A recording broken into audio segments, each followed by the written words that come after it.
All right, welcome back. So our next talk up, Adam and I were just talking about this.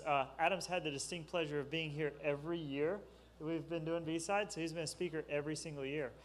So round of applause for Adam for that. Yeah. Man, low enthusiasm. I'm disappointed. Yeah, there you go. Thank you. Raised it up a level. All right, so this should be a really fun talk. Adam's here to tell us some Pentest fail stories. So take it away, Adam.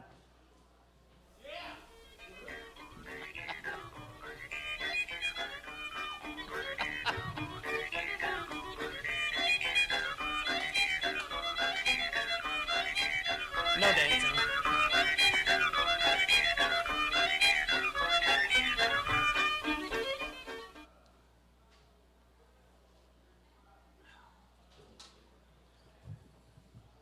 So, welcome to B-Sides Knoxville, the live edition of Hillbilly Storytime Pentest Fails with me, Adam Compton.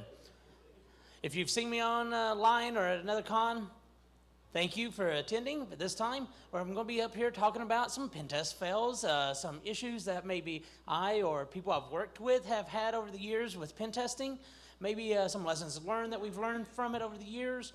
In general, just hoping to have a good time in here and share a few stories. Maybe at the end, if there's time, one of y'all, if you want to share a story of your own, I'd be happy to give you the stage and let you share a story if you want to. But anyway, let's jump into this. There. So me. Nothing much about me. I've been doing InfoSec for around 18 plus years now, probably closer to 20, honestly. In that time, I've done a little bit of everything from pen testing, social engineering, research, code development, name it, I've probably done it at some point. Currently, I'm a pen tester for Rapid7. Love the company. It's been fun for me so far, so hoping to stay there for a while. But on top of everything else, more importantly than that, I am a father, husband, son, and brother. Love my family. If it wasn't for them, I wouldn't get to come out and do these kind of fun little presentations, and I love them. They give me a chance to get out and do stuff and give me a chance. So, is that father, son, brother, is that all in one? Yes, absolutely. I think I'm missing grandfather in there as well, or maybe cousin, I'm not sure, but no, I'm not from West Virginia. Apologize to anybody from West Virginia out there that's watching this, especially because you're from West Virginia, but no, okay. Nah, no issues there. Have lots of friends from West Virginia. I buy them shoes every once in a while. So, honestly, as I was talking about, whoa, come on. So what are we going to be talking about today? As the slide said, or the cover page said, as your schedule probably says, I'm here to talk about pen test fails, issues, things of that nature. What? I'm not going to be talking about some new exploit or some new data leak or some awesome new tool? Not this time. Why? Because we already get a lot of that on the media, on social media, on the news, on conferences, talks, and all that. Everybody's all keyed up about talking about this new awesome stuff that they're doing, awesome new things that they found, things of that nature. And that's great. We all love hearing about that. Problem is that no one ever talks about the amount of effort, the amount of work, the failures, and all that go into those discoveries. Well, that's fine. You know, we all, at some level, understand that happens, but at the same time, a lot of us, you may not feel this, I do, that you're sitting back and you're trying to do your own research, or you may be just starting out in the field, and you're looking around and going, why can't I come up with these discoveries? Why can't I do all this awesome stuff that these other people are doing? It seems like these people are just cranking out new exploits, cranking out new discoveries all the time, because that's all we ever see. We only see the awesome stuff that people are presenting out there. We're not seeing the hours or the hundreds of hours of work that they're putting into trial and error, getting these things to work, getting these exploits working, writing their tools. At the same time, we're not even seeing the years of experience that goes behind them being to the point where they are in order to be able to create those. And that's what I'm hoping to do here with both Pentest Fellows as well as the presentation today, is get the word out that people do make mistakes. It is an ongoing road of trial and error to get to a place where you can do these great discoveries. And hopefully share out a little bit that it is okay to make mistakes. We all do it. And if you can laugh about the mistakes or share them and have other people laugh and learn a little bit, even better. Acknowledge that it's there and let's just move on. So, I got started in InfoSec, like I said, about 20 years ago. When I first got started in pen testing, I knew nothing of pen testing. I started out applying for the job, got the job, show up on work the first day. Keep in mind, I didn't even know what Nmap was at this time. Straight out of college, I'd done programming, I knew C++, I knew all this stuff. I'd taken my system administration classes, so I knew how to do some Unix stuff and all that. But when it came to breaking into systems and all that, I was completely new to that. So I show up first day, they set me down at a desk, say, this is gonna be your desk here. You see that stack of equipment over there in the corner? Yeah. Build yourself a lab. That was my first day on the job, build a lab. Okay, what am I gonna do with this lab? That lab is gonna be your world for the next, ever how long you're gonna live here and work here. That's gonna be your test environment. That's where you're gonna test out new exploits, where you're gonna try out new tools, where you're trying out new fixes and patches, things of that nature. Anything you want to learn, you learn with that, and you share with us, and we share with you like-minded. Well, that's great. So I got started with this. I started building up my network. It's going good. Second week of work comes around. You're going on an engagement. Okay. I've been doing this all of 5 days now. I'm totally qualified to do a pen test. This is great.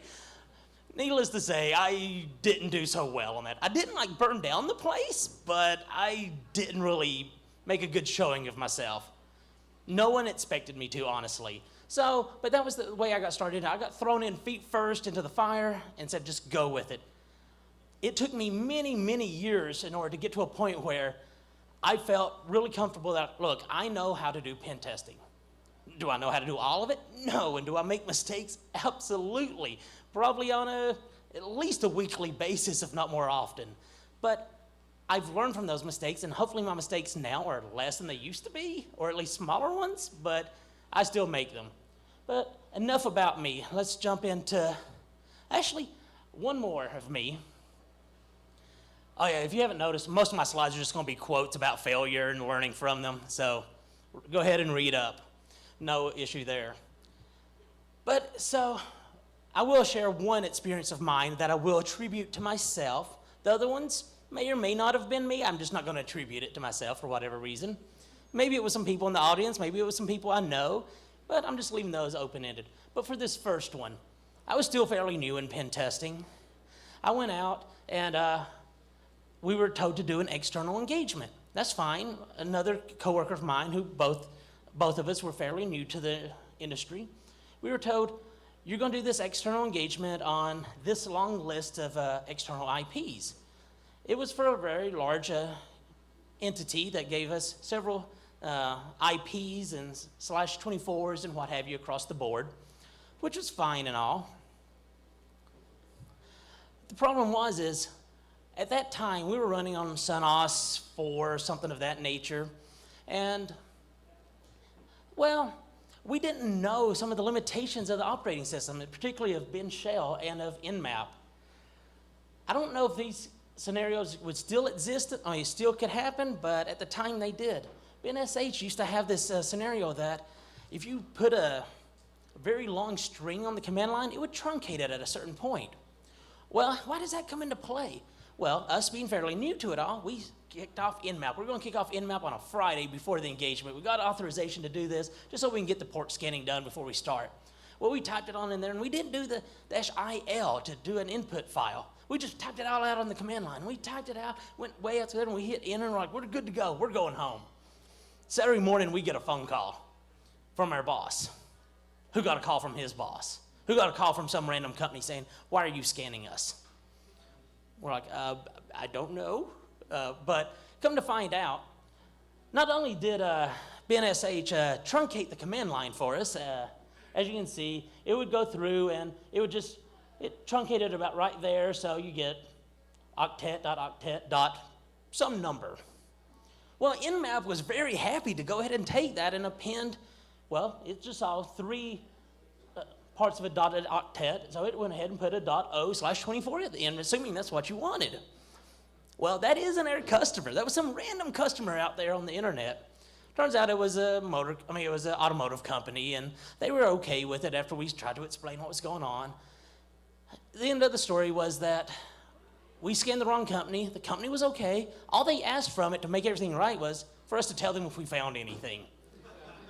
We're happy to do that. Like, yeah, we found you had a few web servers and whatnot out there, and they're like, okay, no worries, just don't do it again. Of course, all the more senior people on the team had a great laugh about this, and they didn't rib us too much about it. We were up there, and they were just talking about it and saying, look, you made a mistake. We all do it. Learn from it and move on. And that sort of, early on in my career, that was a great thing to hear, that just to move on, learn from it and move on, because that sort of guided the rest of my career, knowing that if I do make a mistake, I probably won't get fired because of it immediately, unless it was something really bad. And that's a totally different talk. But for the more less critical issues, even some of those, you can work it off. You can figure it out and move on and learn from those mistakes so you don't make them again. Now, this time, really, enough about me. Let's jump into some of the more entertaining stories that I've collected over the years from coworkers and what have you. Get a drink here. So, if you've caught any of my online videos, I'll be reusing some of the names and everything from that. If not, welcome to the Storytime. So, to keep things anonymous, to keep things political, to protect the egos of the guilty, so I say, we're going to be going with some random company out there. Let's call them Cheap Pentest or Us. Was contracted to perform, in this case, an external pen test of 2 different locations. It's 2 different stories in general, but still, they were contracted to do external engagement. So, first thing they did is they went and they started doing the external scanning, and they're working away on it. The guys they're pen testing away. And, they're finding a few things, nothing great. And then they come across a website. They're like, ooh, this looks really interesting. This is a web-based internet camera. I wonder what we can do with this. So they ping away at it, not finding anything. They do a Google search. Oh, it has default creds. Let's log in. They log in with default creds. They're like, ooh, got in. And they're seeing a video screen of like outside somebody's window. They're like, oh, okay. Oh, it has pan and tilt and zoom buttons here. That's great. Let's pan around. They're panning around, and they see a whiteboard, a desk, and stuff like that. Well, there appears to be like documents on the desk and writing on the whiteboard that might be IPs, might be user credentials, might be other sensitive information. So they're trying to zoom in on it, and the camera zooms back to the default position. That's kind of weird. So they're trying to do it again. About a minute or 2 into it, it pans back to default position. Oh, that's kind of weird. So they do a little bit of Google searching again, or search engine of your choice. And they come across the model number and all that. They look it up. Okay. Well, it turns out that this isn't some like little bitty tiny camera. This is like a big security camera. But you can see this thing when it moves. And it apparently makes some sort of noise when it moves, like whatever. And it makes a lot of noise as it moves around. They're like, but I don't see anything that has like a default reset after X amount of time. Well, so be it. They go back and they start messing with it again, panning it around. This time it resets, but there's somebody staring in it this time. They're like, oh, what's going on? So they close out, they cut it out, and walk away. At the end of the engagement, they're talking to the point of contact for the customer. They're like, what was going on here? They're like, oh, that's our camera that we used to do our weather feed for our internet website for the university. Or they're like, oh, so when we were panning around and looking at those things on the whiteboard and the passwords and stuff, that was being streamed to the internet? Yeah. Sorry. But the customer did learn that they need to change the password, default, stuff like that. But it's one of those things that if you're attacking a web camera or something like that, you might want to look at what that's being used for and maybe verify some of that stuff. Another scenario with a webcam, or webcams in this case, sticking to the theme. Cheap Pentest or Us was engaged to do another external, this time for a a legal office, attorney's office, something of that nature. So they're doing the engagement, same sort of thing. They find a website, they do X number of standard things, phishing campaigns, stuff like that. But they also come across a couple webcams again. Google search, later they come back with default creds, they log in, they're looking around, they're like, wait a second. We got in with these webcams, we're seeing a lot of stuff. What are we targeting? Oh, it's a legal office? Why am I seeing a hallway, a cafeteria, oh, and a playground and a classroom? Wait a second, let's look this up. They go and search it up. Oh, and that's for, the IP ranges actually belong to some elementary school in the area. They're like, okay, does this legal office run a school? No, okay. They call up the customer. Customer's like, oh yeah, sorry about that. We used to own that IP range, but we got rid of that a couple years ago. Okay, and you still gave that to us to target? Yeah, sorry, our bad.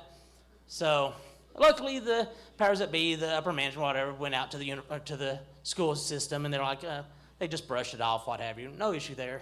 But the problem here was that you can't always trust what the customer gives you even. You need to double check what they give you.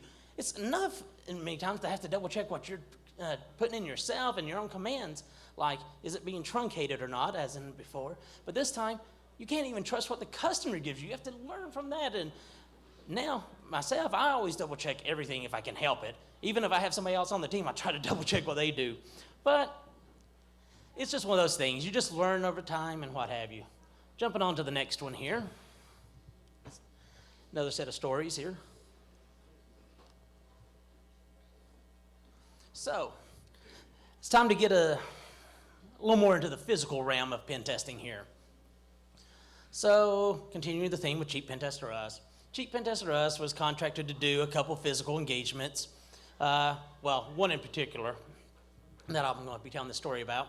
So you had one of the guys from the company, they were told, go to this location. It's somewhere in Manhattan, mind you. The first location was. So they go up to Manhattan, and they're told, this is your company building. They're going to be on floor 13 or something like that of the building. So they're, okay, that's fine. So they go up there. They get there a little early. It's going to be a physical, trying to find a way in. They're walking around the outside of the building. They're like, okay, this is good. I see the guard's desk is there. I see the elevator bank is over there. No turnstiles. Okay, this is good. We can do this. Walk around. They find the loading dock. All this time, they're not noticing that the security guard inside is keeping an eye on them. So they walk around the other side of the building. They keep finding stuff. They walk by the other set of door. The security guard is standing at the door staring at them. They're like, ooh, that's kind of creepy, but okay. Being aware of that. So they're walking around. They come back later in the day after everything's calmed down. They try to break into the building. They get in the front. They get to the elevator. They push 13. They get up to the floor. They get off, and they're looking around. They're like, what company are we attacking? It's company ABC, and they're looking around. They're like, oh, this is for Acme Corp. Wait a second. They go back down. They go outside the building. They're like, oh, that's the building we're supposed to be attacking. Oops. So luckily they didn't break into anything really. They just went to the floor. So no harm, no foul there. But there again, double check everything. Even if you're trying to break into a building, especially if you're trying to break into a building, make sure you have legal authorization to go into that building. So no wonder the guard was kind of suspicious. He had no idea what was going on. Well, probably wouldn't have anyway. So they move on to the real location. They do that engagement. That's fine. This particular customer had another location. It was out in the boroughs a little bit. So they make it the way out there. They're going through this building. They get in with some pretext. They're there to do IT or what have you. They get into the building. They're walking around. They set their stuff down on one of the desks. They find a little room that they can work out of. They set down their stuff. They connect into the network, checking a few things. That's all great and all. So then they try to make their way and see if they can find other ways in, maybe back doors or whatever. They go over to the front of or to the side door there. They're checking the door. They open it up, look outside. Oh yeah, this is pretty good. And the door closes. Wait, the door's locked. Oh, no, this ain't good. Why didn't you grab the door? I thought you were grabbing the door. Either way, no one grabbed the door. The door's shut. They're stuck outside. And all their fake credentials and everything was in their bag, which is in that office, which is inside the building. So now they have the fun time of trying to break back into the building without any of their stuff that they used to break into the building the first time. But they eventually do. It takes much longer than they expected. They have to go back after hours, go through doors and all.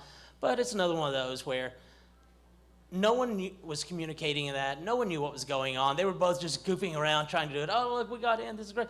Oh, crap, we're locked out. Yeah, okay. But it's just a little funny anecdote there. Now, this is one that happened to us, well, happened to people I know, I should say. I may have been involved, I don't know. I'm not admitting to it. That happened a good number of years ago, probably, I don't know, 10 years ago or so. Trying to do a pen test for a company, doing an external, heading up their website, doing all kind of stuff, trying to get in. Spent many, many hours on this, getting nowhere. Possibly coming across SQL injection on a website, finally working at it, way into the wee hours of the morning, or late hours of night, I should say, and finally get in. Tired, not feeling good, finally get in, like, yes, we got in. We got a very remedial remote shell into the system. We're trying to do something else with it, trying to type other commands, see what's going on. Most of our commands aren't working. They're not connecting back out, or other remote shells or more persistent stuff isn't working. We're not figuring out what's going on. Can't figure it out. There was an intern with us who sat there and said, oh, I have an idea. We'd already ran through all of our ideas. We couldn't figure out what was going on. He's like, you're running, that target is a Windows box. Okay. Windows Firewall has a great logging on it. If when it's enabled, it will tell you everything that it's blocking and all that. And I'm like, oh, yeah, that's great. He goes, why don't we enable that and so we can figure out what's blocking? We're like, oh, okay, makes sense to me. I'm tired. I don't feel like messing with it. Oh, crap. We lost our connection. The one way that we'd worked all day, this is a short engagement, mind you, we worked all day for this to get that one connection, and then we closed that access ourselves. The customer didn't lock us out. We locked us out. Oh, so if there's anything to learn from that is, one, don't work when you're tired, and two, don't blindly enter any command that the intern tells you when you're tired. In general, don't trust interns. It's a bad idea. Nah, interns can be great, just not when you're tired and they're tired. So, oh, what was this one? So, on a different engagement here, this one happened to be a phishing engagement. I'm trying to cover a gambit here of different kind of stories just to give everybody a good variety here. This is one that the guys at Cheap Pentest or us had a little bit of an issue with a few years ago. Well, what happened is some company, let's call them Acme, said, hey guys at Cheap Pentest or us, we need you to do a phishing campaign against us. And here's a big long list of targets we want you to try to fish. Okay, that's fine. Well, in order to set up the campaign, that was a little grunt work, so they handed off to the more junior guy. He's like, okay, I'll do it. He goes out there and he starts setting up stuff. And in the process, he's like, wait a second. Didn't we just set one of these up not too long ago? Oh, yeah, we did. So I'm going to reuse that. Copy and paste everything over, put it on the new server. It's like, okay, I've got it all set up. Everybody's like, good. Let's go ahead and kick off the phishing. You got it all set up, right? Yeah, it's all set up. All right, so they kick off the first round of phishing emails. They wait and wait. No response. Not getting any bites off the phishing email. Nothing. Okay, even on a really bad one, you expect to get something off of it. Nothing. Nothing's coming back. Well, why not? So they try to do the troubleshooting now. They go through and check it out. Oh, yeah, the website that the phishing email sends you to wasn't turned on. Oops. Mr. Junior Guy, why didn't you turn on the website? I don't know, web server, I don't know. I forgot. Oh, okay, good excuse. So this time, well, now they've burnt that first part of the list of the phishing email. They've already sent emails and it did nothing, so I guess you probably could resend to them, but your likelihood of getting success has dropped, so they choose to go into another part of the list. This time they double check that the web server's up, the mail server's up, everything's ready to go. They hit send. All the emails go off. They're waiting. Oh, good, we got one hit back, so it's working this time. They wait. A little while later, another successful attempt comes back. But it's just trickling in, not like a flood of them coming in like they used to. It's just onesie, twosies here, not a lot of them coming back. Why is this? Well, they just let it go. They're like, it's working, let's not jinx it, let's just let it go. Well, okay, fine. It finally finishes, well, they let it run for, I don't know, 6 to 8 hours. They're like, okay, that's enough. We haven't seen any success, any attempts coming in over the past hour or so, we'll just call it. They stop it, they build their notes out, their stats. So they're like, okay, why didn't this work though? Why were we getting so little? So they go and look at the emails that were sent this time. Well, first, web server's up, all that's working. They look at the email. Wait a second, who is our customer? Acme? Why does the emails say it's talking about some company, I don't know, let's call it Jim Bob Company. Oh yeah, that's the company I copied this phishing email from. So you didn't edit the emails before you sent them out? No. Was I supposed to? Yes, of course you were. They didn't change the logo image that was in the email, or the junior guy didn't. He didn't change the verbiage in the email. It was sort of a templated one, but still it had the other company's names. Like at the bottom it's like signed IT department of Jim Bob Security Company or something like that instead of Acme Corporation. So, okay, how can we turn this to our advantage? So, trying to turn lemons into lemonade here, the team finally says, okay, look, customer, we did a phishing engagement against you, and even we wanted to test how bad your people were, because even with obvious phishing email here that was even talking about the wrong company, 2% of your people still fell victim to it. He was just trying to make some benefit out of it, fully knowing that he screwed up in the process, or him and his team did. So there again, don't be lazy. It's okay to reuse stuff. Just double check everything if you can. Because if you don't, things like that will come back to bite you. I've had that happen, or see that happen many times with even reports. People are like, oh yeah, I've written this up before. Let me copy and paste that over. And don't change the name in there, or don't change some reference or some IP and the customer notices or what have you. I see that more times than I want to admit on reviewing other people's reports or seeing over the years things that have happened. Just make sure you sanitize anything that you copy and paste over. So, what kind of lessons can you glean from all these stories? Sorry, I'm going a little faster than I expected here, but so, first thing, always double check everything. Doesn't matter if it's something you did, something a customer gave you, something that you've done 100 times. Double check it. You never know when you're going to make a mistake. You never know when you fat finger something, especially external IPs. I always double check external IPs. I don't know how many times I just do a who is on it and it comes up with some random company name there. Sometimes it's valid, sometimes it's not. In general, if something doesn't feel right, it probably isn't. If you're looking at a website and it says that it's for an elementary school, and your customer isn't an elementary school, something probably happened there. You might want to double check that. Go see number 1 again. And finally, this is in relation to the never listen to an intern. If you gain access to, and also locking yourself out of the building, I would assume that would fall in there. Never rely on just one access vector if you can help it. If you gain access one way, use that to gain another access vector as fast as you can, because you never know when that one's going to go away, whether it's through some fault of the customer and that they detect you and block it, or it's more likely some fault of yourself where you decide to delete your own access and prevent you from getting access to it again. Things happen, just saying. So it's just kind of the lessons learned. But more importantly, hold on a second.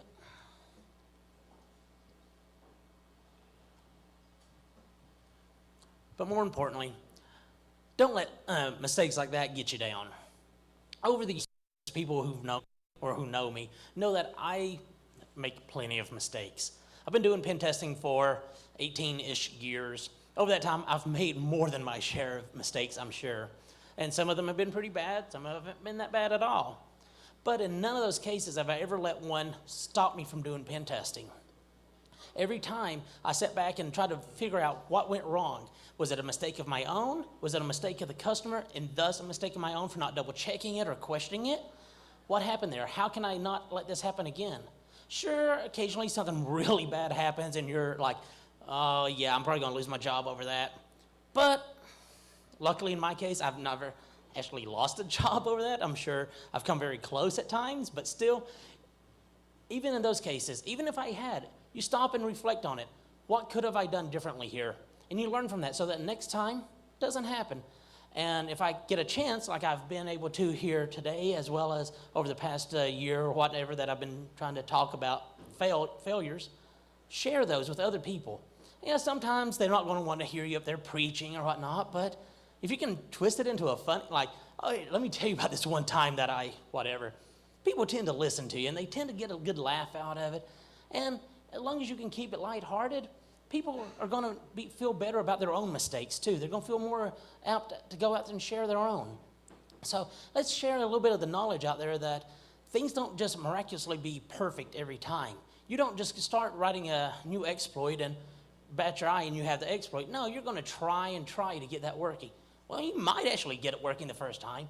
That's very rare, though. You're going to try various iterations. It's going to fail, and over time, you're going to get it working right. And as you do this over time, you're going to get better at it, sure, but you're still going to be making mistakes here and there. So it's just that. Just learn that it's okay to make a mistake, and it's totally fine to laugh at those mistakes if at all possible. Okay, you might not want to laugh at somebody else's mistake if they're not laughing, but use it as a learning experience. And finally, thank you. Questions, comments, thoughts? Anybody want to have a question for me? Or more importantly, does anybody have a story of their own they want to share?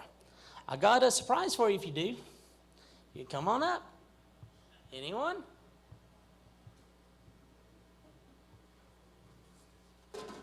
Nice surprise. Come on up. Okay, sure, go ahead. Okay, so I know you mentioned that sort of double checking, and also I know you mentioned double checking, but have you ever ran into issues regarding with the soft rules for engagements, like scope or terms of it? Yes. The question is what happens when you run into questions or issues with the soft rules of engagement? Things that aren't written down in the statement of work, written down in the contract, but it's things that were discussed on the phone or assumptions made by one party or the other. It goes back to my other statement of always double check. Get it in writing if you can. Ask the customer in an email. Talk to them on the phone if need be. Send them an email saying, I have a question about XYZ. Can you please give me more guidance on this? And when they respond to you, then it's in an email from them. That might not be like the most official response that you can get from them, but at least you have something in writing from the customer stating that. More appropriate is you would go to your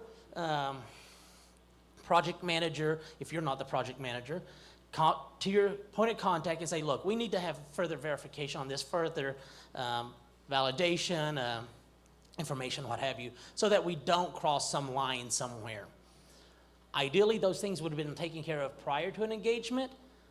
Sometimes they aren't, it's fully acknowledged, but the more that you can get an official response from the customer in writing, the better you are. Because then at least you can go back to them later and say, look, you actually told me to do this sort of thing. Not saying that you're doing it as sort of a CYA, but you are trying to at least get them to acknowledge that they did say something so that you have full authorization to do it. So, did that answer your question? Yes, sir. Awesome. Anybody else? Any other kind of question? Yes, sir.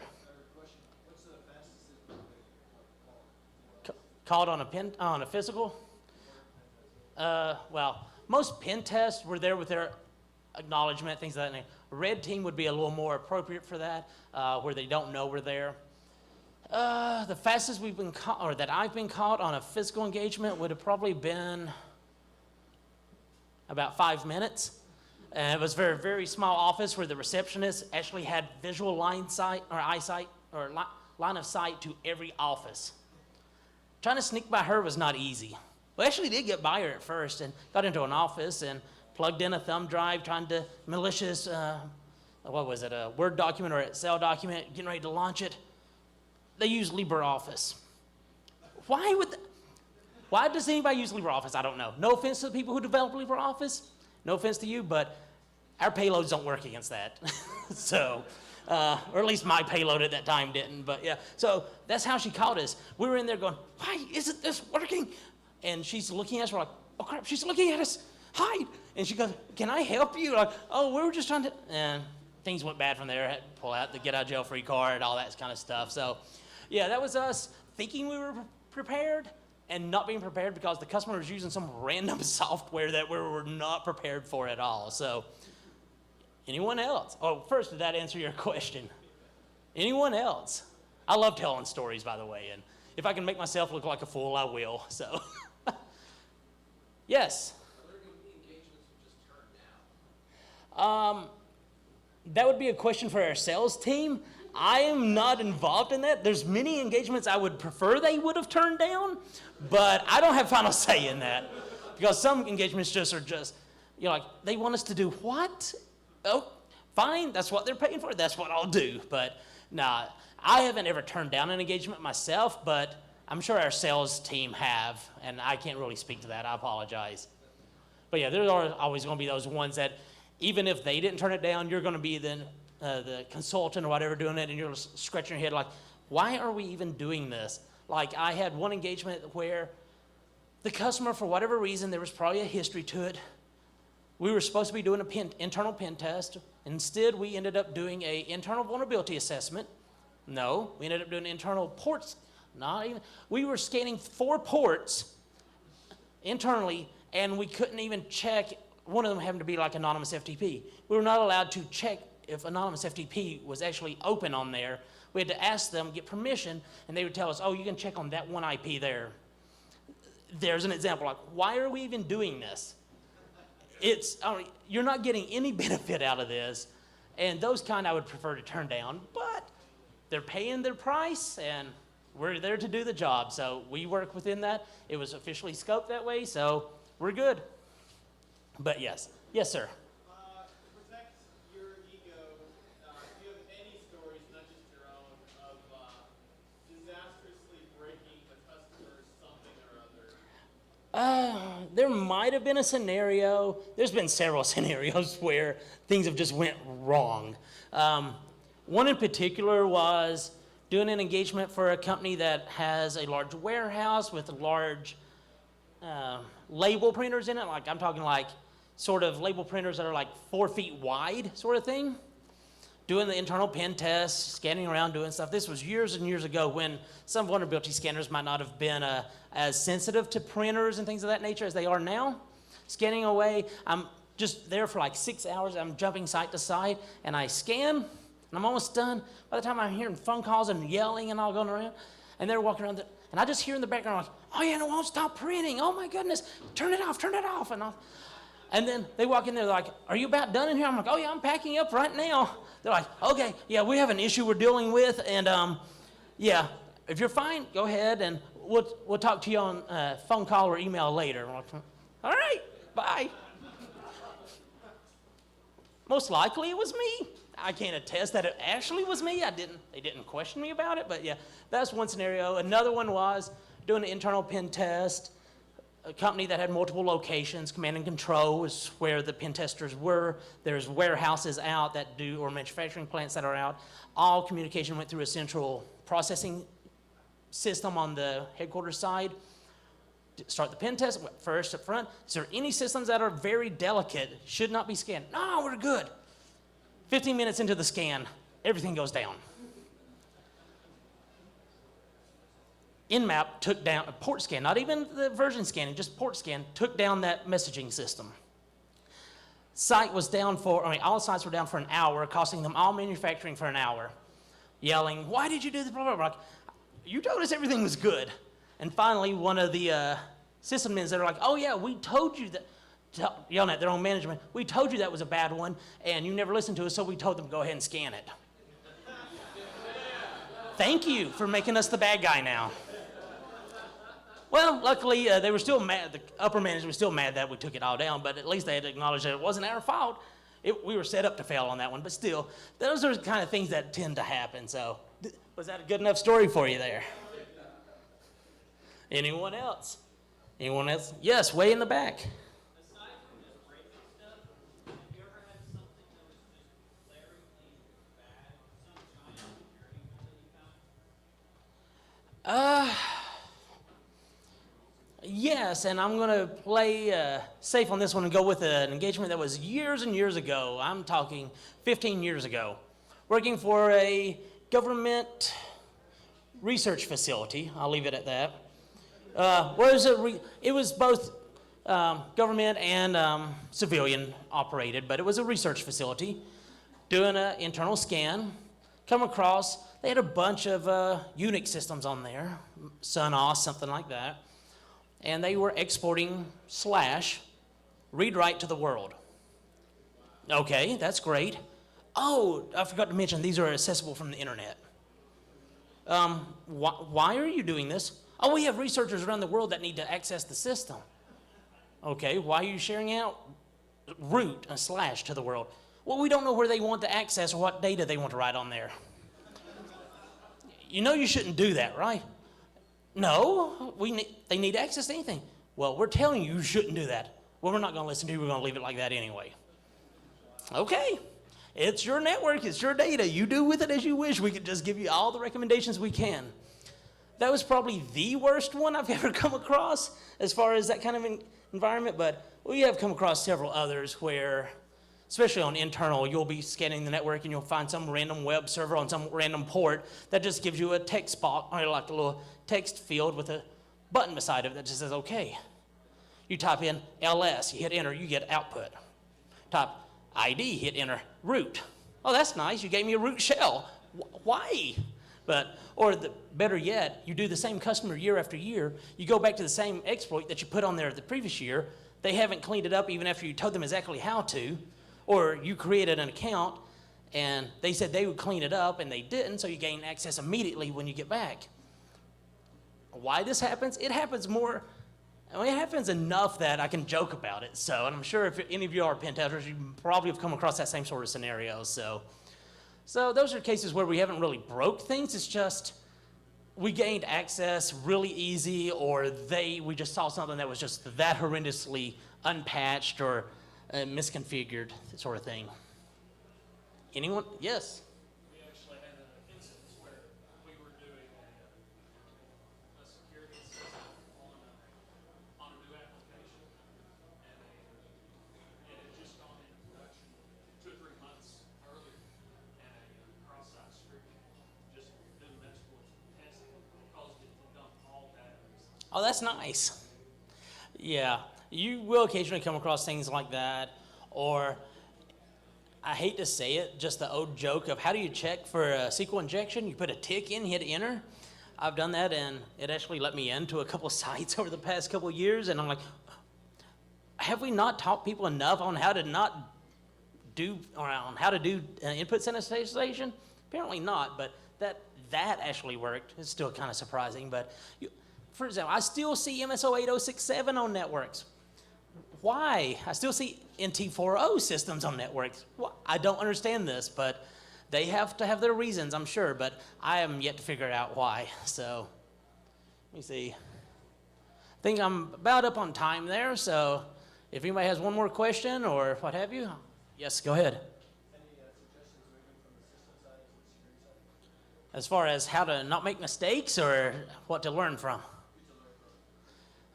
From system to pen testing,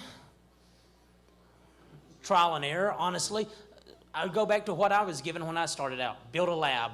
It's a lot easier now with virtual machines and all that. Go grab, what is it? I can't think of the name of the website now that has all the, Von Hub, that's the one I'm thinking of. Go out to Von Hub, set up ESXi or set up, I don't know, VirtualBox, whatever you want. Go out to Von Hub. They have tons of pre-built ISOs out there, VMs that have various levels of exploits on them, sort of like mini CTFs. Try them out. A lot of them, the older ones, have full step-by-step of how people have exploited them in the past. Try it yourself. Go back and look at that and figure it out. 10 talks, stuff like that. It's really going to boil down to experience. The more you try something, the more you're going to learn it. you're going to learn either how to do it or how not to do it.